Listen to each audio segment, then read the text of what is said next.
Hello friend, स्वागत है आपका इग्नू सक्सेस के और एक नए वीडियो में। इस वीडियो में हम बात करेंगे इग्नू की तरफ से जो पीजीडीटी कोर्स के तहत जो हमारा प्रोजेक्ट वर्क है MTTP 006।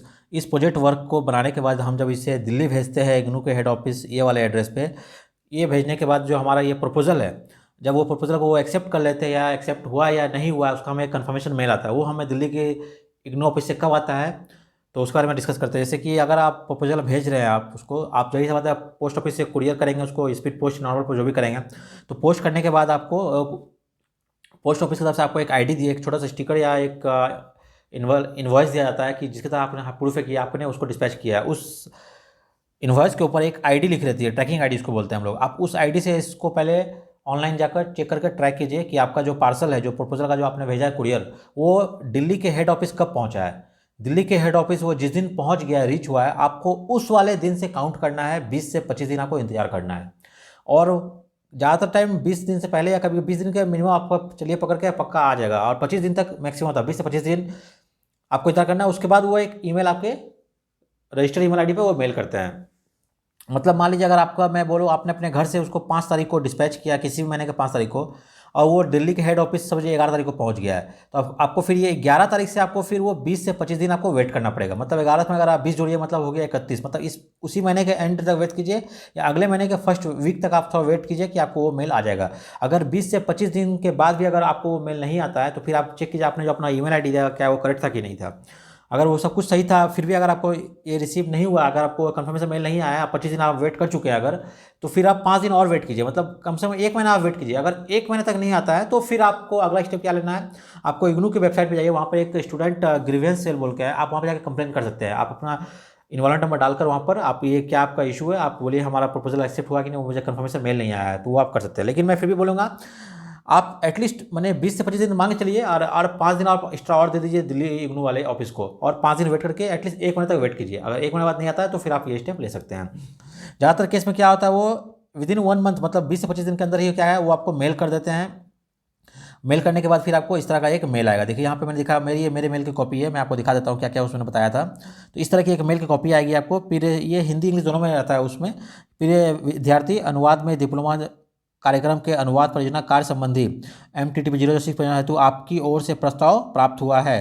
विभागीय स्तर पर चर्चा के उपरांत अनुवादीय परियोजना कार्य को करने की स्वीकृति प्रदान की जाती है। आपको क्या मिला है, अप्रूवल मिल गया है।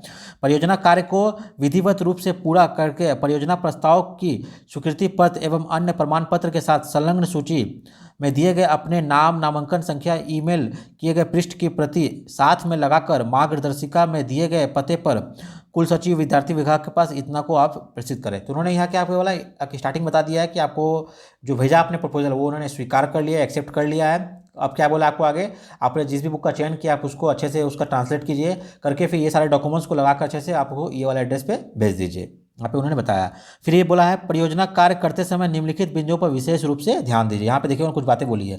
बोला जब आप काम करेंगे परियोजना वाला करने के टाइम पे क्या करना है, आपको कुछ इंपॉर्टेंट बातें जो आपको अपने माइंड में रखनी है। क्या क्या बोला है यहाँ के पहला नंबर के बाद क्या बोला है, अनुवाद कार्य शुरू करने से पहले एक बार फिर से यह सुनिश्चित कर लें कि प्रस्तावित परियोजना कार्य का लक्ष्य भाषा में अनुवाद ना हुआ। मतलब जो सबसे ज़्यादा मेन इंपॉर्टेंट काम है कि उस बुक का पहले ट्रांसलेट ना हुआ हो उस लैंग्वेज में, आपको ये कंफर्म करना है।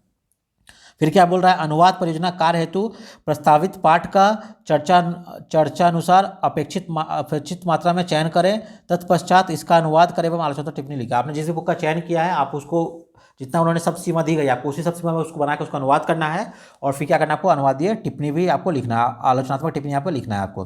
तीसरा बोला है आलोचनात्मक टिप्पणी में उन सभी बिंदुओं को शामिल करें जो परियोजना कार्य मार्गदर्शिका MTTP 006 में दिए गया है। तो उन्होंने कुछ इंस्ट्रक्शन दिया है किसके बारे में, अनुवादीय टिप्पणी या आलोचनात्मक टिप्पणी के बारे में, कि वो कैसे लिखना है आपको वो बताना है। तो ये वाला इस पर मैंने एक अलग से वीडियो बनाया, आप वो जाकर जरूर देखिएगा। उसमें मैंने सारा डिटेल में डिस्कस किया है कि आलोचनात्मक टिप्पणी को कैसे लिखा जाता है, कौन कौन से मार्गदर्शक जो जो उन्होंने दिशा निर्देश दिया, जो बिंदु बताया, मैंने सारे बिंदु वहाँ पर डिस्कस किया उस वीडियो में।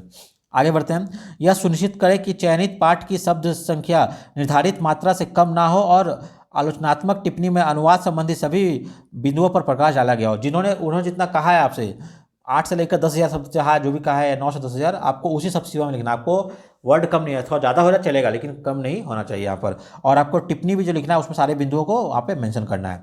फिर बोला है चयनित पाठ की शब्द संख्या 9 से 10,000 और आलोचनात्मक टिप्पणी 1500 शब्दों में आपको होनी चाहिए। फिर आगे उन्होंने मेंशन कर दिया है कि जो आपका मेन जो ट्रांसलेट का काम होगा वो कितना होना चाहिए, 8 से 10,000 शब्द होना चाहिए, और जो आपकी टिप्पणी है वो कितना होना चाहिए, 1500 शब्दों में आपकी होनी चाहिए। ये सारा पॉइंट आपको क्या करना है, अपने माइंड में रखना है उसको करने से पहले। परियोजना कार्य और ईमेल द्वारा भेजे गए स्वीकृति पत्र अपने नाम नामांकन संख्या वाले पृष्ठ के प्रति सहित की एक प्रति अपने पास अवश्य रख लें। उन्होंने कहा है आपको जो भी प्रपोजल आया है मेल में, उस मेल को संभाल कर रखिए अच्छे से, एक उसका निकाल लीजिए प्रिंट आउट जेरोक्स, उसको बना कर रखिए। और अभी जो आप ये फाइनल भेजने वाले हैं जो प्रोजेक्ट, उनको इस पूरे प्रोजेक्ट का क्या करना है आपको, देखिए यहाँ लिख दिया उन्होंने, एक कॉपी बना के अपने पास, है ना, भेजे गए अपने नाम की एक कॉपी एक प्रति अपने पास अवश्य रखें। इसका क्या कीजिए, पूरा जेरोक्स निकाल, जो आपने पहले जो बनाया वो फाइनल हो गया, उसको भेजना है आपको दिल्ली। उसको या तो स्पाइरल बाइंडिंग या सिलाई करने से पहले क्या कीजिए, उसको पूरा एक कॉपी जेरोक्स निकाल लीजिए, या फिर उसका एक स्कैन करके अपने मोबाइल में एज ए PDF रख लीजिए। जो भी आपको अच्छा लगे आप वो करके एक कॉपी रख लीजिए, ठीक है, वो बहुत जरूरी है। इसलिए वहाँ पर उन्होंने लिखा एक प्रति कॉपी रखिए। ऐसा क्यों बोला उन्होंने, कई बार आपने जो भेजा है प्रोजेक्ट, मान लिया अगर वो प्रोजेक्ट कहीं मिसप्लेस हो गया, वहाँ नहीं पहुँच पाया दिल्ली, या फिर वो उनसे गुम हो गया, हेरा गया उनसे, तो बाद में आपके पास एक कॉपी रहेगा, आप क्लेम कर सकोगे हाँ मैंने इसको भेजा था, मेरे पास ये एक डुप्लीकेट कॉपी है मेरे पास। इसलिए बहुत जरूरी है कि आप उसको एक कॉपी बनाकर अपने पास जरूर रखें।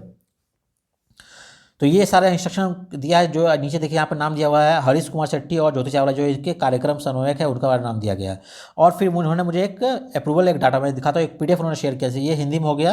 और फिर देखिए सेम चीज़ को यहाँ पर उन्होंने इंग्लिश में लिखा हुआ है, आप इंग्लिश में उसको पढ़ सकते हैं डियर स्टूडेंट करके। वही सारे पॉइंट को यहाँ पर भी उन्होंने मेंशन किया है, जो पॉइंट वहाँ पर लिखा हुआ था, ये सारे पॉइंट को यहाँ पे मेंशन किया उन्होंने इंग्लिश में भी, है ना। और यहाँ पर फिर लिखा आपको you must have copy of the project, यहाँ पर फिर से बोला है कॉपी बना के अपने पास रख लीजिए। ये हो गया। फिर क्या बोला है देखिए नीचे मैं दिखाता हूँ, हाँ ये हमारे, मुझे एक मेल आया था, PDF आया था, इस PDF में सारे अदर्स स्टूडेंट का नाम भी नाम दिया होता है। यहाँ पे देखिए मेरा नाम यहाँ पे दिया, आपको यहाँ पे दिखा पा रहा हूँ, ये मेरा नाम है, यहाँ पे मेल ID है। और मैंने जो पुस्तक चयन किया था, अजय कुमार पांडे द्वारा लिखित पुस्तक you are the best friend love story, page number 170 से इतना तक का हिंदी अप्रूव, ये मुझे अप्रूव हो गया है यहाँ पे, है ना। आप अगर ऊपर देखिए यार टाइटल में दिया रिमार्क, ये है टॉपिक, ये है रिमार्क, तो मुझे रिमार्क में क्या है अप्रूव। देखिए इसे मैं आपको और दिखा, देखिए इसका यहाँ पे अप्रूव नहीं हुआ है, देखिए ये वाला स्टूडेंट का यहाँ पे अप्रूव नहीं हुआ है, पहले का अप्रूव हुआ है, मेरा हुआ है, ये हुआ है, फिर देखिए इसका नॉट अप्रूव लिखा है ना। इन्होंने भेजा था राम वृक्ष बेनीपुरी द्वारा लिखित पुस्तक माटी की मूर्त और अंग्रेजी अनुवाद, तो हो सके इस पुस्तक को पहले किसी ने ऑलरेडी अनुवाद कर लिया होगा, इसलिए उनका क्या है नॉट अप्रूव लिखा है। तो इनको क्या है फिर से दोबारा बना के फिर से भेजना पड़ेगा। जिनका जिनका हो गया उनको अप्रूव है, जिनका नहीं हुआ उनका नॉन अप्रूव करके, ऐसा करके वो एक PDF आपको शेयर करेंगे। तो ये सारी डिटेल है, ये है मेल आने के बाद का। फिर जब ये मेल आकर आपको अप्रूव हो गया, फिर क्या करें, अपना आपको काम शुरू कर देना है ना। और बाकी आपका फाइनल प्रोजेक्ट कैसे बनाना है, टिप्पणी कैसे लिखना है, मैंने सारे चीज़ों के ऊपर एक अलग से पूरा प्लेलिस्ट बनाया हुआ मेरे चैनल पे, आप जाकर विजिट कीजिए, आपको हर एक टॉपिक पर इंडिविजुअल अलग अलग वीडियो आप पर मिल जाएगा, जिसको मैंने पूरी डिटेल में बताया है। उम्मीद करता हूँ आपको ये वीडियो पसंद आएगा, और आपको जो भी डाउट्स होगा वो सारे क्लियर हो गए होंगे। अगर फिर भी आपको कुछ भी डाउट है, आप वीडियो के नीचे कमेंट कीजिए, मुझे मैं आपका जवाब दूंगा। अगर और भी ज़्यादा डाउट है तो आप मुझे इस ईमेल ID पर अपना कॉन्टैक्ट नंबर शेयर कीजिए, अगर मुझे टाइम मिला तो मैं आपको कॉल बैक करके आपसे कॉन्टैक्ट करूँगा। और ये मेरा टेलीग्राम चैनल है, वहाँ जाकर आप बहुत सारे PDF मैंने शेयर किया है, आप जाकर डाउनलोड कर सकते हैं। अगर वीडियो पसंद आया तो मिलते हैं अगले वीडियो में।